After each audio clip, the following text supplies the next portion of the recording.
so much has changed. I have so much more energy. I look forward to coming to work out. My clothes are fitting different, which, you know, is big to me. The health changes have been incredible too. Of course, those are important. My blood sugar is really down on a consistent basis. I think, as I mentioned, you know, no more sleeping meds, no more meds for cholesterol or triglycerides, and my diabetes meds are just about gone. I'm going to have an A1C done hopefully in October and see how that is. It's been great, and it gets better. I just keep looking forward to coming. For me, the toughest part, of course, has been the scale, unfortunately, because I try to weigh myself just once a week, and it doesn't matter how different my body feels, how much different my clothes are fitting. You know, I get on the scale, and if it hasn't dropped, you know, a couple pounds a week, I get discouraged. But it's brief, because I know that, you know, my body is definitely changing, and it's definitely getting healthier.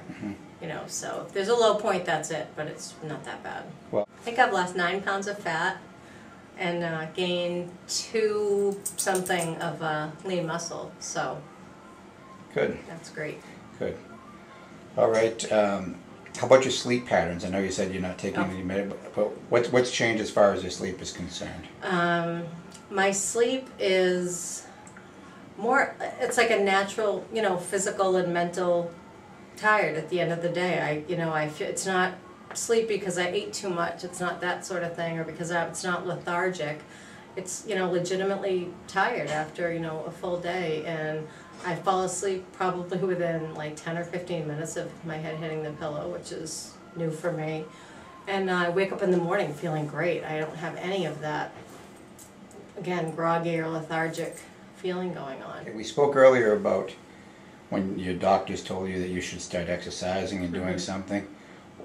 What went on during that visit to the doctor's office at that time? Well, I'd had blood work done, not just the A1C, but I had, you know, everything else checked, and I actually got a letter from my doctor, and in the letter he outlined what my test results were, what that meant, and in no uncertain terms told me at that time he was really strongly, I mean, he couldn't make me, but was going to strongly recommend that I go on another medication, and that I start, you know, get my butt in gear and diet and exercise, because I didn't have to be on this stuff, but I wasn't doing what I was supposed to do. It was really, you know, my boyfriend read the letter and was like, wow, he doesn't pull any punches. I mean, he really said it like it was, and I was so excited calling his office to let them know that, for me to ask to have my A1C done, not to have to be told to have it done. What point were you on the most medications, and how many medications were you taking?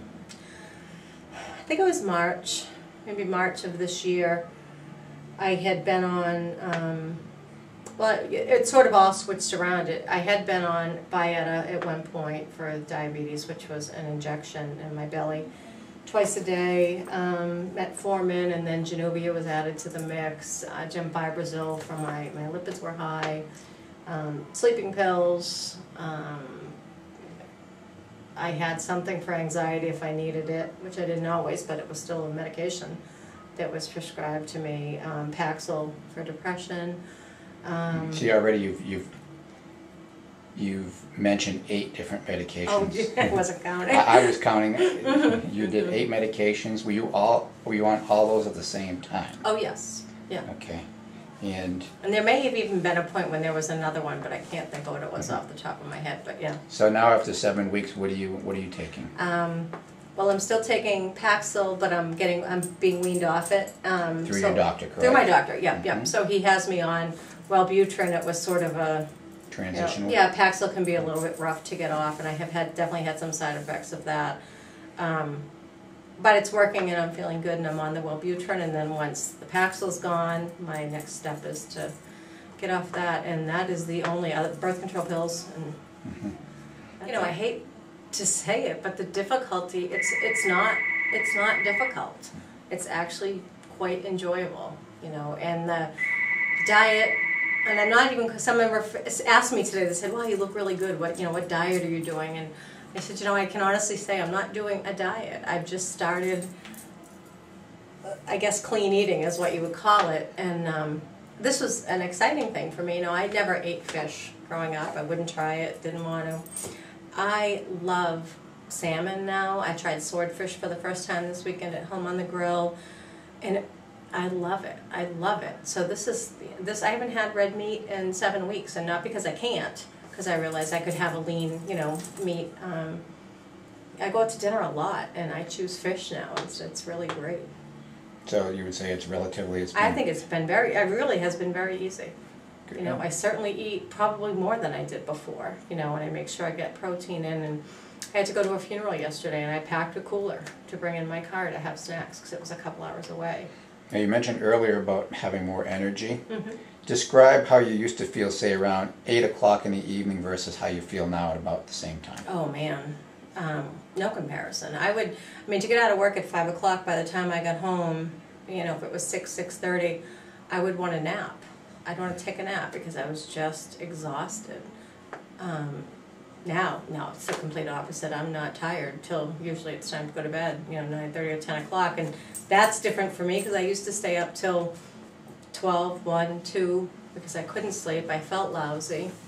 So that's a big difference. How about work performance? How do you feel? And I know I'm putting you on the spot to talk about work, and I'm not trying to make it seem like you weren't working before. No, because people from my office watch this, I've been told. No, my work performance I definitely think is better. I have so much more clarity.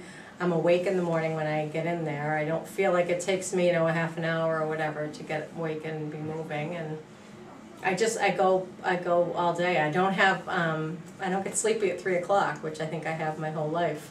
I don't even notice 3 o'clock anymore. So do you find that even though you're taking the time to eat better and exercise, do you find that you're having more time in your day or less time? Actually, I hadn't thought about it, but I have more time for sure because I get up earlier now, for one thing. I'm not just like flying out the door to get to work. I have, things I do around the house in the morning. My day is more productive. And I'm eating more often, but it's not, I can eat almonds at my desk while I'm working, or an apple and some cheese, or, some other healthy snacks. So, no, it's not taking up any more time. And the workout is just, I've made it a part of my day. Every other day I work out, and there's nothing in 7 weeks yet that I've let get in the way, and I plan to continue that. All right, you have 3 weeks left before you end your first phase of this program. Mm-hmm. What's your goal for the next 3 weeks? What do you want to accomplish within reason? I can't say lose 50 pounds. I want to, again, the blood sugar is number one. Get the blood sugars down. That's my biggest goal. And in 3 weeks, I should be off the Paxil because I'm doing a weaning sort of program right now.